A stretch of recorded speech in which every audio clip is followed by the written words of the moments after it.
it's kind of interesting because I'm already using this term African Americans, even though, again, these folks are not citizens. So technically, they're not African Americans, but they are, like the last video I said, I posted, they are Africans in America. So I use that term, but it really isn't completely accurate if you're thinking of this in terms of citizen. At the same time, they're not really considered people. So they wouldn't be considered African either in that sense. So it's really a complicated language we have to use in talking about folks that are attempting to be made into property, right? So when we talk about this trade, you never want to lose sight of those contradictions. At the same time, this is a massive movement of people. I talked about those first 20 Africans. We talked about the laws, but I want you to think about the sheer scale of all of this as well. It's going to really impact the New World and change, really, the entire world history up to this point. For example, in terms of the grand scale of this, Africans would make up the largest group of people coming to the Americas before the 19th century. So it's not just a handful of people, actually the largest group of people coming to the Americas before the 19th century. So it really is a massive movement of people. They would outnumber European immigrants.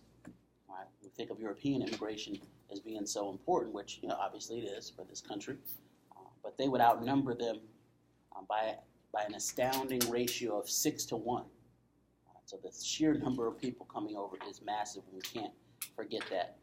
The Atlantic slave trade, which began, as we saw way back in the 1400s, in fact, is going to last well into the 1800s. Slavery dies out in our country, in the United States, and the trade in 1808, the institution in 1865 with the Civil War, where this class ends. It actually goes into the 1880s in some places, like Brazil. And some people have talked about modern forms of enslavement, even to this day, if you want to make these kind of connections between past and present. So thinking about the large scale of this, we're talking several centuries, and we're talking millions upon millions of people. And it's going to change the way this country and this hemisphere looks forever. As we have also mentioned, it also impacts Africa. Right? It makes sense that the continent of Africa is going to be negatively impacted for a long time in many different ways. Right, so in terms of this population or the demographics of this, right, the numbers, we have to be careful with the numbers because even in saying 12 million people arrive here, that seems like a massive number, but in some ways that's a limiting conversation too. That the impact is so much larger than even the numbers can kind of tell us. And that's the numbers that arrive. Right? Those are the numbers that arrive. Over this sort of 400-year period, there are sort of rise and falls in the number of people coming as well. 67% would arrive in the 18th century. So between 1701 and 1810, 2/3 of the people would arrive. So it starts relatively slowly compared to how large a slave trade this would become later on. For reasons we'll discuss here in a second, it picks up as this massive trade. We see tens of thousands of people a year coming in that period, tens of thousands of people a year. This is going to have major economic impacts. You got millions of people coming over as unfree labor. That's going to make this country rich, make other countries rich. It also has a kind of cultural impact on African Americans themselves. It's this kind of constant renewal of sort of newly arrived Africans.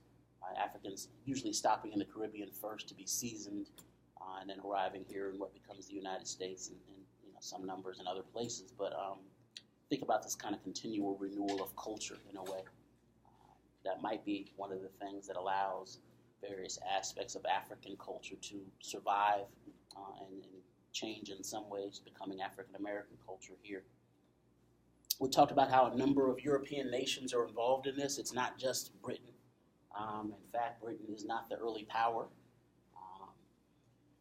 The phrase I have up here is slavers of all nations, right? You see a number of nations that are going to be involved in that benefit from this trade, from the Dutch, the French, the Spanish, and Portuguese kind of started all off in a way. The British later become the most dominant for our purposes, but they're not the only ones. They're not the only ones. And in fact, the vast majority of Africans are not going to come to what becomes the United States. It's actually a relatively small number compared to numbers going other places. For example, about a third, about 33% are going to go to Portuguese Brazil. A third, compared to about 5 or 6% that come to the mainland British colonies that later become the U.S. Only about 1 in 20 come to what becomes the U.S. So again, that's not to minimize the ones that come here, and it's not to maximize. I just want you to get a sense of the numbers and how massive this is and how different it might be from place to place. And this continues to impact how different parts of the world look even to this day, and the culture that survived in that way. Early on, men would outnumber women 2 to 1. Initially, slave traders believed that they want to get men because they're more stronger, and these ideas about gender impact them. It's interesting though, because especially in certain types of plantations, it was actually more advantageous perhaps to get women. In a number of African societies, women were responsible for agriculture. So for example, in the rice growing culture in South Carolina, people start to comment on how they could take folks from certain parts of the continent and just sort of plop them down right in South Carolina and have them use these skills. They actually bring these rice growing skills to the low country of South Carolina. So it's interesting how gender works in this as well. Eventually it's going to stabilize out between men and women, but early on it's 2 to 1 men to women. And the majority of those captured, as we've seen, are young people. Again, the idea that the young, strong ones will be the most valuable in that sense. Ultimately, we know that England becomes dominant. Obviously, we're speaking English right now for a reason. They kind of went out over the Spanish and over others that were dominant early on. A lot of that has to do with the British gaining a foothold in the trade and with the Royal African Company. The Royal African Company was a British company, British slave trading company. It is founded, as you see here, in 1672. It's chartered in 1672, so that's when it begins. But in 1698, after about 25 years of the Royal African Company bringing in all of Britain's slaves to all of its colonies, in 1698, they kind of open it up. Right? They open it up for everybody. Anybody who has a ship can now participate in the trade beginning in 1698. And so this is why the numbers explode at that point. Right? If it was just one company bringing folks in, it's basically as many as they can carry. But what happens when they privatize it, basically? It opens it up for really anybody in the British colonies with the ship can start trading and bringing folks in. And this is kind of what happens. You see an explosion in the numbers. Again, that's why the majority come between 1701 and 1810. It's a massive institution. It's a massive economic relationship. One of the reasons we talk about, or I keep talking about this as a triangle trade, is because I want you to think about the relationships between Europe, Africa, and the New World. They're specifically linked in this economic relationship. It is about economics. As much as we end up talking about the racial component to this, I don't think it makes sense if we don't think of money, the motivation of money that folks are going to sort of employ. Everything else they do to support that. They want to make money, so they come up with theories about folks being inferior, or theories about how they are spreading Christianity and helping folks out, and that reason, right? Human beings like to justify what they do, it seems. Obviously, we're most interested in what becomes the United States, the 13 colonies in the United States and all of that. At the same time, we can learn a lot about the experience here by comparing it to other experiences, which we'll continue to do. Slavery looks different in the Caribbean than it looks in the colonies. It just does. In terms of the numbers, you might have bigger plantations, 300 people on it. In Virginia, the average plantation has less than 5 Africans. So it's a very different community when you have 5 people that look like you versus living in a massive plantation with a couple of hundred. So the Caribbean is going to look very different. And there are going to be some different outcomes from that we will discuss. We do see the development, though, of slave societies here in North America as these colonies start growing up. We looked at the laws last time. These laws are going to establish a kind of foundation for racial slavery here. But then it grows. It begins to pick up momentum. And once I think it's firmly entrenched, once people are making money at it, they really don't want to let it go. maybe there was an opportunity to end this early on, but once it's entrenched, I think it's going to be really hard to deal with. In part, the British are kind of figuring it out as they go along. They are new to the game. They didn't really have this sort of old tradition of slavery to rely on. They're kind of figuring it out for themselves. They had some types of unfree labor, serfs and things, but they did not have this previous form of slavery like the Spanish may have been involved in. So I think a lot of this stuff, they're kind of figuring it out as they go along. And I think we saw that in some of the laws. Some of them seem kind of random. It seems like they're sort of grasping at how they want to do this, how they're going to control this population and still exploit this population and make as much money as possible. The population here of enslaved Africans is going to start to grow.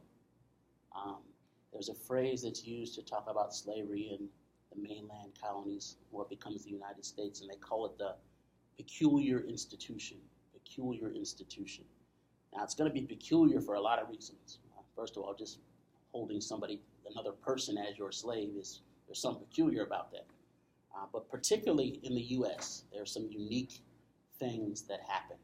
The population here of slaves is the only population that's able to reproduce itself and grow without importing more and more numbers. They say, quote unquote, it's the only population to naturally reproduce itself. Now, we got to question the naturally part of that. Right? You got to question the naturally because there's going to be a lot of unnatural things that causes that population to grow. But it is interesting because in many parts of the Caribbean, folks are dying faster than they can be imported. Some parts of the Caribbean with these really dangerous, difficult conditions on sugar plantations, for example, some of the folks are dying within 4 to 7 years. Life expectancy might be 4 to 7 years on some of these places. So they literally decide in certain parts of the Caribbean that it's cheaper just to work slaves to death and buy new ones. They literally look at them as property. Like, you know what, they're going to die anyway. They just work them to death, 16, 18-hour days, what have you, unhealthy conditions, poor food, disease, don't worry about it. Bury them, buy another. Whereas in the U.S., for various reasons, folks live longer. Not that slavery is easy here. I'm not making that argument. What I'm saying is that it's different. And for some reason, they're living longer here, long enough to reproduce themselves. Again, you'll read in many books it says they naturally reproduce themselves, and that's partially true. There's, births. Folks want to have children. Some folks decide not to. We'll talk about that as a form of resistance. And there are other unnatural things like forced breeding and rape, right, that obviously continue this growth as well. But this is the only slave population where that happens. And so that's interesting in and of itself. It's unique. It tells you something about how folks are able to survive here and flourish here in ways that they were not able to elsewhere. So it's interesting. We'll study maybe some of the reasons for that. Slavery has come to North America. By 1700, it's firmly established. We saw the laws in the 1600s. By 1700, it has a certain momentum. If we think about American history, by 1770s, we're on the eve of the American Revolution. So from 1700 to 1770, you're going to see some interesting changes. That's why I use those dates as kind of markers that we can explore what's happening with the African American population in this period between about 1700 and 1770. In the British colonies in the 16th century, the numbers are relatively low. So in the 1600s, the numbers are relatively low. By 1700, they had reached about 11% of the population. 11% of the population is African by that point. Some colonies have more. Virginia is going to have as high as a 40% African population. South Carolina, when it develops, is going to have an even higher number. But overall, about 11% of the population, which is interesting. That's right about where we're at now. In terms of African American population, it's somewhere between 11 and 13%, depending on which numbers you look at. It's going to increase even higher as we see over this period. So that's 1700. 1700, about 11% of the population. During the 1700s, slavery expands, and by 1770, right before the Revolution, blacks in British North America numbered about 460,000, or about 20% of the population. So the percentage doubles between 1700 and 1770. And on the eve of the Revolution, 1 out of 5 colonists are black. We tend not to think of that, right? Tend to think of this, founding fathers and all of that, and then maybe a handful of African descended peoples. No, these are massive numbers, especially in a place like Virginia, right? Birthplace of liberty, 40% black population, mostly enslaved. So as we've seen, the first Africans arrived in Virginia in 1619, but we see a pretty rapid development after that. We talked about this transition from indentured servitude to slavery, looking at the laws last time. I didn't really elaborate so much on the reasons for that, but I did give you some hints as to why that may have started. Some of the hints were strictly financial. Some of them were strictly financial. Indentured servants generally cost about, slaves cost generally about twice as much as indentured servants early on. So the idea was, especially early in Virginia's history, when folks are dying but in their 30s, their early 30s, why would you buy someone for life if they're only going to live a few years anyway? Right? It didn't make kind of financial sense on some level. Again, as the society grows and develops, as people start living a little longer, as the society perhaps becomes more stable over time, then it starts to make sense to buy somebody and be able to exploit them for 20 years, 30 years, 40 years. Right? But early on, it did not seem like it was in their economic interest to do so, at least, by the calculations of some folks, in part because of the short life expectancy. But there are other reasons too. Right? It becomes more and more difficult to keep folks in bondage that look like Europeans. Right? It becomes difficult for Europeans to essentially enslave other Europeans. They can complain. They can write letters home. They can run away. They can take folks to court. Right? It's much easier to try to take advantage of this kind of foreign population, this alien population, as they looked at them that didn't speak the language, that weren't from there, that didn't have relatives they could immediately contact and get help. So again, all these things play into this. But early on, though, and this you'll see some of this in the Africans in America video, early on there is a certain fluidity to this society. Right? Early on, they're still figuring it out. How do we know this? Well, we see some examples of some folks that are able to flourish a bit. The Africans in America is a good series, in part because it has a lot of the information the same way as you'll find it in the textbook, but also because it follows a few main characters. There are two guys, John Castor and Anthony Johnson. You first hear about Anthony Johnson in the video. They call him Antonio a Negro. That's how he was first known in the 1620s. Antonio. Didn't even have a last name. He was just a Negro. Antonio was an indentured servant in the 1620s. He's one of the few to survive a Native American attack in 1623, I think it is. Did he end up changing his name? Yeah, he ends up changing his name to Anthony Johnson, and he marries a lady named Mary Johnson. They do quite well. They actually get free. They're able to get out of indentured servitude. They would own servants themselves. In fact, Anthony Johnson had a white indentured servant. This seems crazy. How is that possible? Right? Because early on, this stuff is still very fluid. They're still figuring it out. Right? So it was possible at a moment for this person to go from being a black indentured servant to being free to owning other indentured servants and even owning white indentured servants. Later on, it's going to be more difficult for that to happen. And later on in his life, him and his wife are going to run into some trouble. Basically, the society changes around them. The society changes during the course of their lifetime. What is the guy's name that's on the text, like it's on our textbook? I know that you didn't talk about him for a little. What was his importance or significance? I might have a different version of the textbooks. I don't know who that is. It might have been Anthony Johnson. He's used a lot, but I'm not sure. Is that him on third person? Is it Equiano? Yeah, like a little red. I can't see that far. I'm blind. It's bad. It might be Equiano.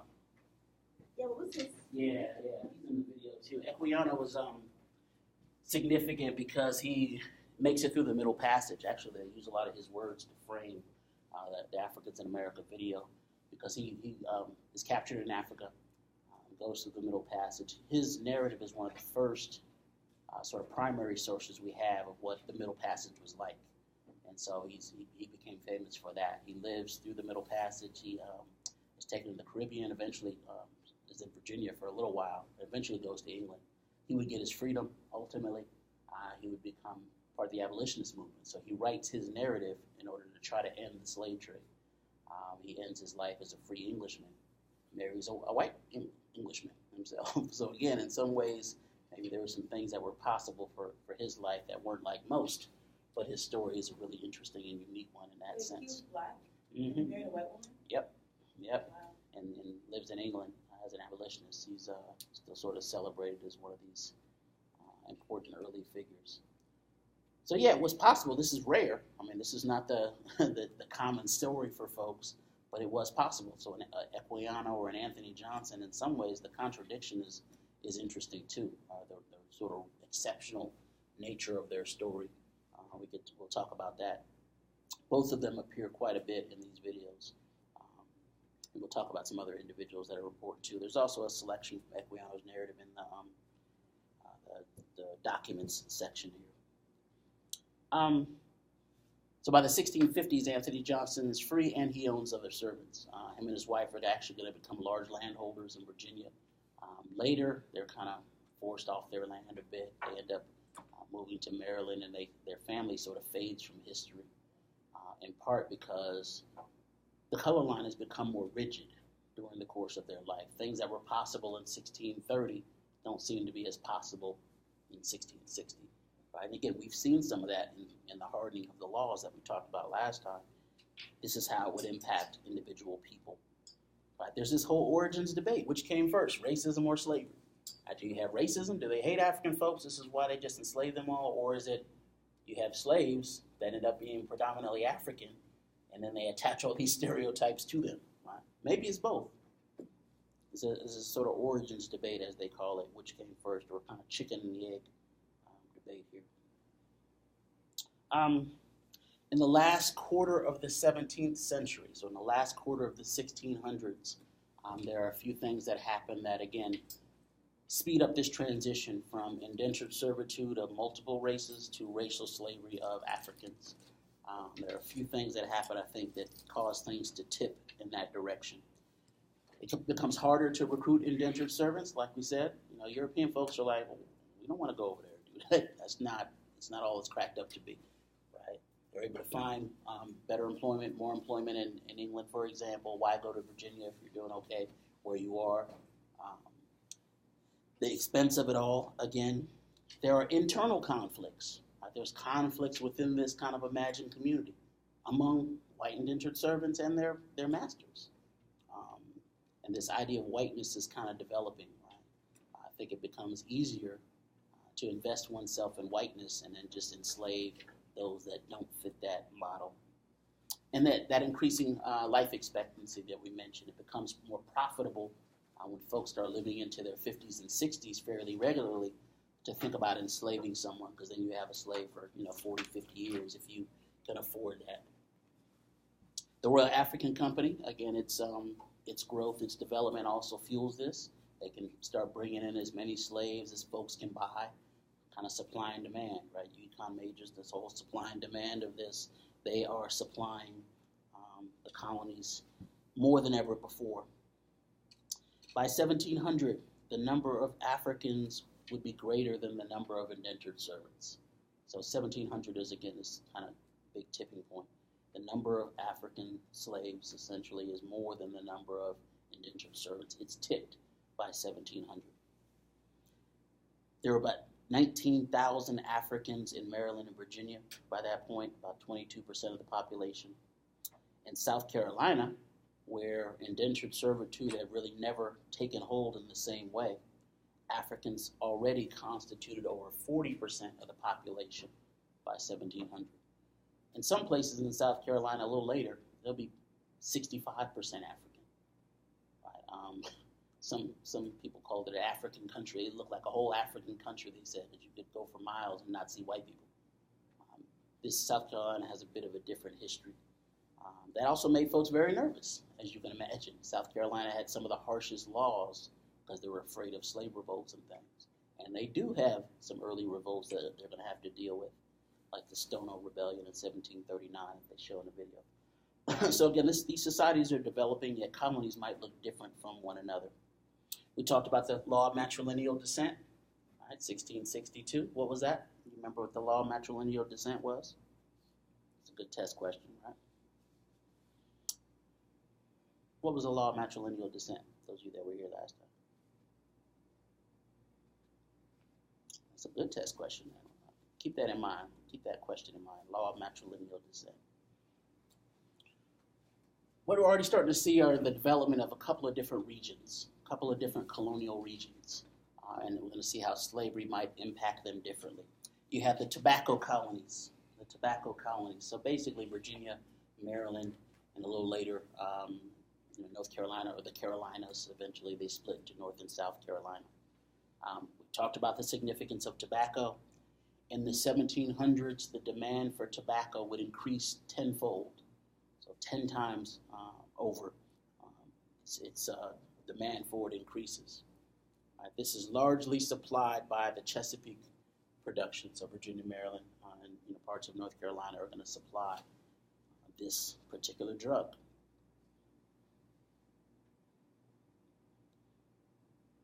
Tobacco is by far the most important commodity in colonial North America.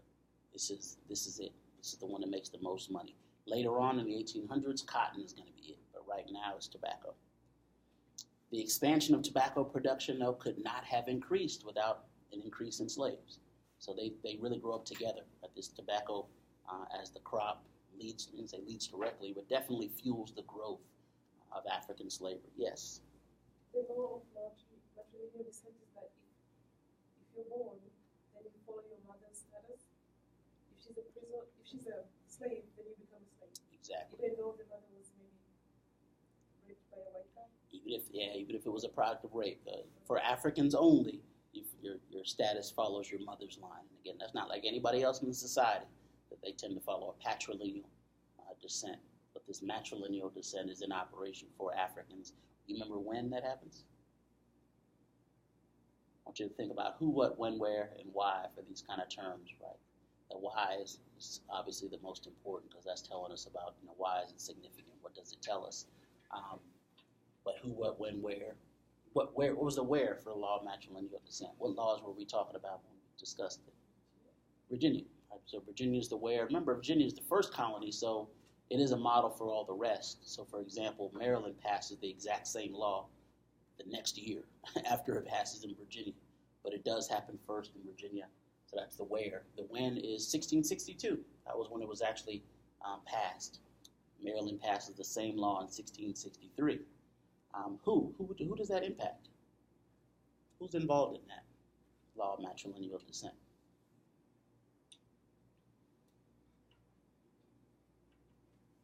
Why do we care about it? So what? What do you think?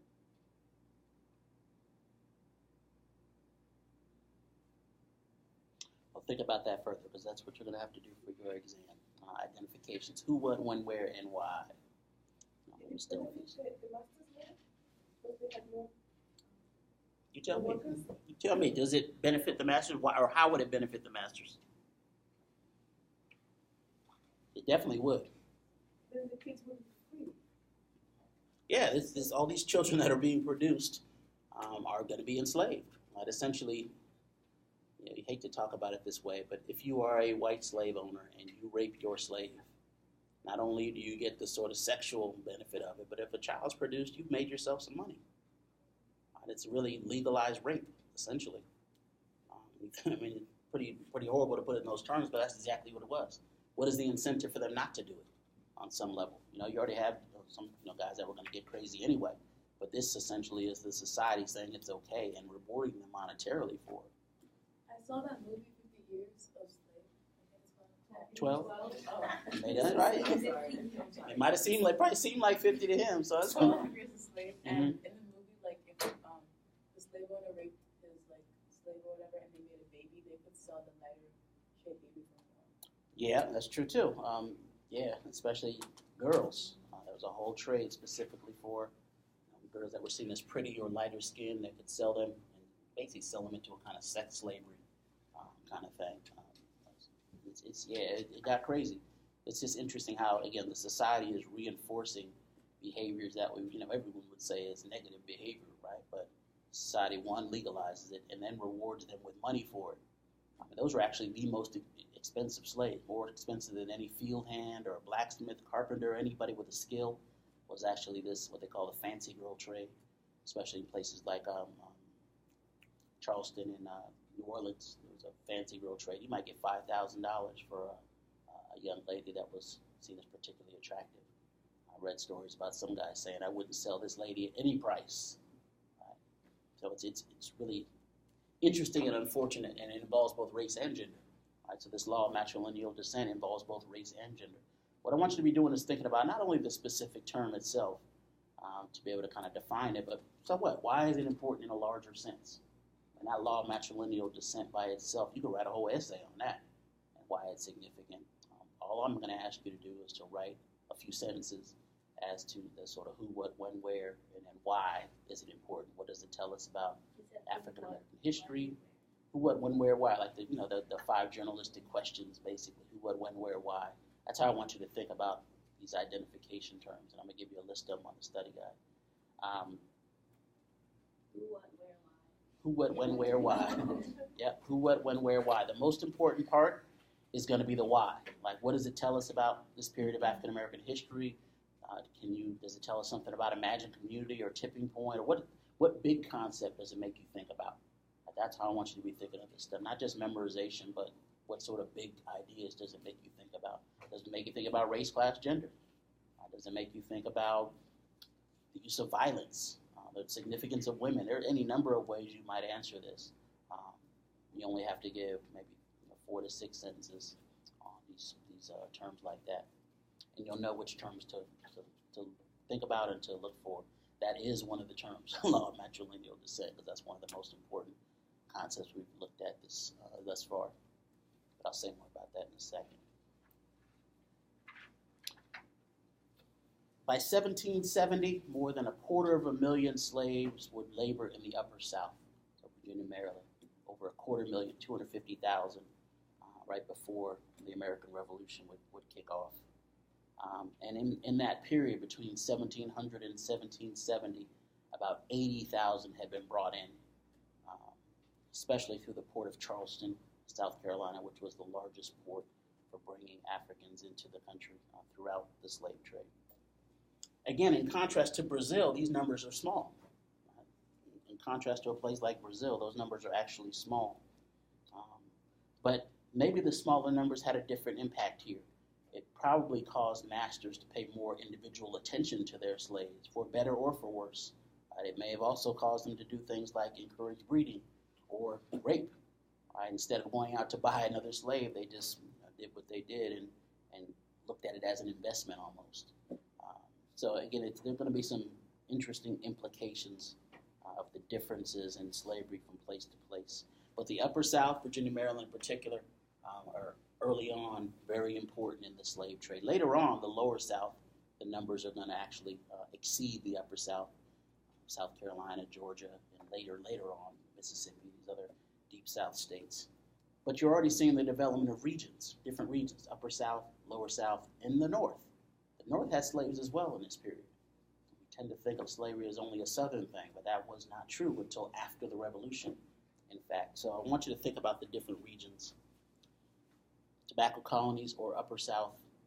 The Lower South, I mentioned a little bit, but I can give you a couple of quick statistics on the Lower South. When we say Lower South in this period, we mean South Carolina and ultimately in Georgia. Georgia comes in around the 1730s. By 1770, there were nearly 90,000 blacks in the Lower South. 90,000 blacks in the Lower South.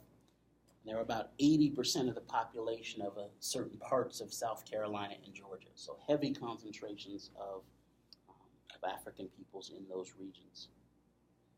Much heavier concentrations than you would find further north. Again, this has an impact for African Americans themselves. If you're an African American person, slave or free, and you're surrounded by a couple of hundred other African Americans, you might be able to do things like maintain your traditional language or religious beliefs or family ties or kinship. If you're the only slave on a Virginia plantation, or two or three slaves that may not even have been able to communicate with each other initially, right? You may lose a lot of your culture within one generation. Probably going to forget your language because nobody's there speaking with you. It's a very different experience, a very different slave experience. Again, not that one's better or worse per se, but they're definitely going to be different. Slavery in the North, sort of end with this. First of all, there was slavery in the North. The idea is, generally believe that there was not slavery in the North, and that's not true. Most northern colonies and states begin to abolish slavery right after the Revolution. Massachusetts being one of the first in the 1780s, Pennsylvania, other places. But they did have slaves early on, and some northern colonies had sizable African populations. New York, for example, has a sizable African population during the colonial period. So north of the Chesapeake, slavery is less important to the economy. They don't have these large tobacco plantations like you would see further south. Slaves might do other types of work, right? They might work on small farms, doing different types of agricultural labor, but maybe not in groups, the same size groups you would see in the South. Oftentimes they were concentrated in port cities, so they might work on the docks, unloading ships or loading ships.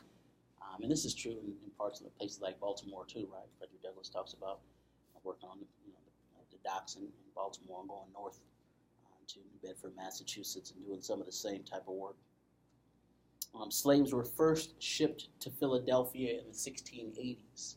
So Philadelphia, another one of these cities identified with liberty and freedom, has slavery early on. But Pennsylvania is going to be one of the first to start moving the other direction as well, especially with the religious group, the Quakers, who changed their mind about slavery and come out against slavery, even though they initially had owned slaves themselves. The Quakers are going to be a really important religious group in terms of pushing for abolition. By the mid-1700s, everyone in Philadelphia that could afford a slave bought one.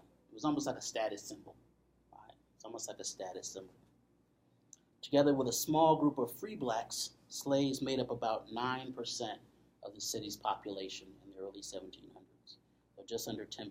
But again, it's the Quakers who were also heavily present, especially in Pennsylvania. Many of whom had initially kept slaves sort of have a change of heart. They say this is not what God wants, we should end slavery, and they become really one of the first and loudest anti-slavery voices. But it's not really until after the Revolution that this gains traction. Right? Some folks are saying, you know what, let's be real. How are we making these arguments all men are created equal? How are we making these arguments that Great Britain is trying to enslave us Americans, yet we hold slaves? The American Revolution is going to be an important tipping point in that, because a lot of folks say we cannot keep up these contradictions. Now, slavery does not end. Right? They find a way to keep it moving with this whole all men are created equal. But it is a moment when it is debated pretty seriously in some places that slavery might end. In New York, slavery was somewhat more important. By 1770, New York and New Jersey were home to about 27,000 blacks. About 10% of these colonies' respective populations. And parts of New York itself may go up to 20% at certain points of its history. Okay, so that's a quick snapshot. I wanted to give you a few things, especially the last part about looking at the different regions, right? These are societies that have slaves, North, South, and Deep South. Now later we're going to see that the South becomes a slave society, and that's different than a society with slaves. A slave society is really completely dependent on slavery, and that's going to be important later on when the two regions really start moving apart in some important ways. But I wanted to sort of get that discussion out there before we go back to the other topics.